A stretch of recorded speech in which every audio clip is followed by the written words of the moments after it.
Alytaus mieste Tilto gatvės antrajame name jau keletą metų gyvena tie, kam gyvenime ne visai pasisekė. Namų neturintys asmenys čia gauna stogą virš galvos, maisto, gyvena vaizdingoje vietoje šalia Nemuno Alytaus senamiestyje.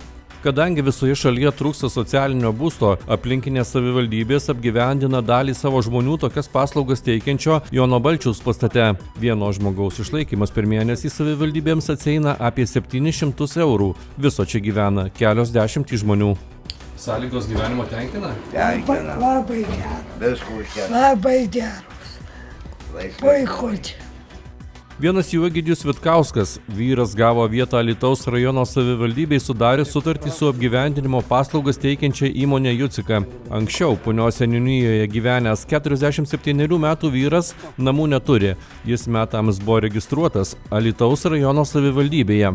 Tačiau praėjus metams neįgalus vyras nepratęsė gyvenamosios vietos deklaracijos ir Alytaus rajono savivaldybė nuo gegužės 15 dienos atsisako mokėti už jo buvimą nakvynės namuose.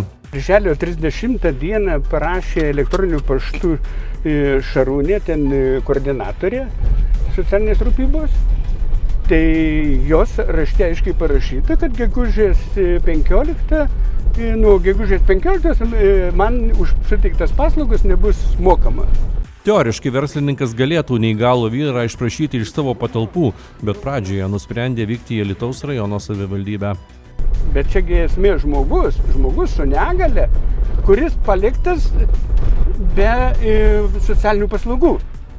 Nes jis dabar net negali gauti pajamų, nes jis niekur nedeklaruotas. Anot Jono Balčiaus, jam Alytaus rajono savivaldybės atstovai aiškino, kad ponas Egidijus gyveno nakvynės namuose Tilto gatvėje Alytuje. Todėl pasibaigus ir nepratęsus gyvenamosios vietos deklaracijos, jis jau tampa Alytaus miesto savivaldybės problema.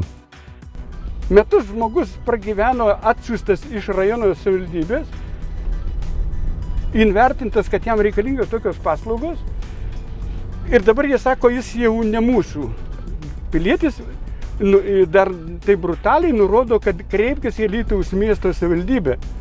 Tai ką miestas Alytaus priims iš visos Lietuvos visus tie, kurie neturi kur deklaruotis, protu nesuvokiamas rekomendacija.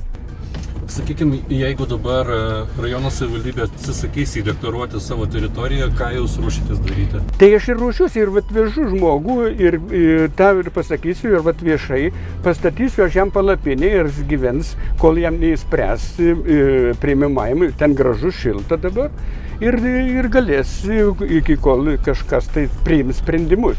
Nes taip su žmonėms, su negale turinčių žmonėms, elgtis negalima. Situaciją pakomentavo ir Alytaus rajono savivaldybė.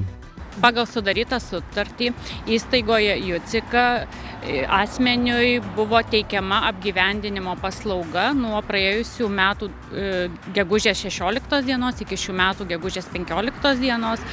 Nėra deklaravęs gyvenamosios vietos Alytaus rajono savivaldybėje ir šiuo metu neturi galiojančio teisinio gyvenamosios vietos statuso.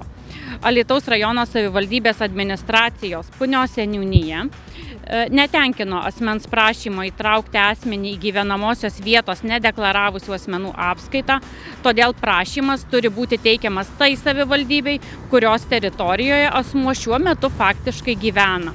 Asmuo faktiškai ir toliau yra apsistojęs mažojoje bendrijoje Jucika, esančioje Alytaus miesto teritorijoje, asmens faktinė gyvenamoji vieta bei pagrindiniai socialiniai ir asmeniniai interesai šiuo metu yra susiję su Alytaus miesto savivaldybė. Aiškinti situacijos ponas Jonas kartu su jo įstaigos gyventojų Egidijumi atvyko į Alytaus rajono savivaldybę. Vyras sako nežinantis, ką toliau daryti. Už paslaugas rajono savivaldybė mokėti neturi teisinio pagrindo dėl pasibaigusios gyvenamosios vietos deklaracijos. Kas paims neįgalų asmenį, taip pat neaišku. Tik palapinę atvešiu paskui. Bet gyventi, kaip valgyti atvešiu. Tų namų šeimininkas jūs atvežė šiandien į rajono savivaldybę ir, gali tai būti, gali taip nutikti, kad jūs čia paliks, nes susiklostė tokios aplinkybės. Kaip jūs pats vertinat situaciją?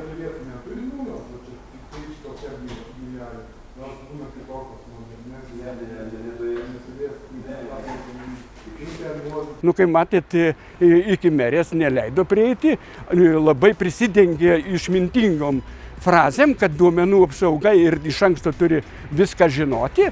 Nu, tai dabar tegu ir sužino, nu, palauks, gal ateis patys ir pasidomės ir pasižiūrėsim jo duomenys, kad žmogus vos pasėdi, vos pakalba ir gal tada kažkokius ateis tas empatija arba žmogiškumas.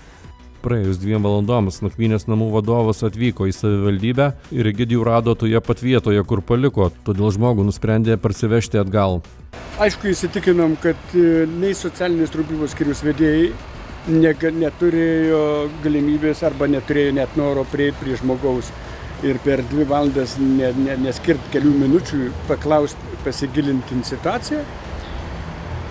Formaliai prisidengti kažkokiais tais duomenų apsaugos ir užblokuoja galimybę papult pas merę, kur vėl tai būtų 5 minučių merėjai labai būt greitai, suprantamai sudėlioti taškai ir priimti sprendimai.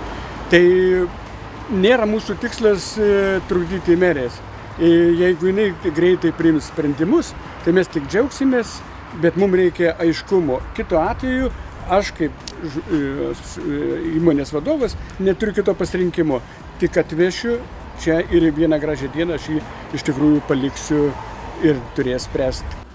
Alytaus rajono savivaldybės atstovės teigimu, Egidijus Vitkauskas be pastogės neliks. Jam ieškoma vieta savivaldybei priklausančiuose apgyvendinimo namuose.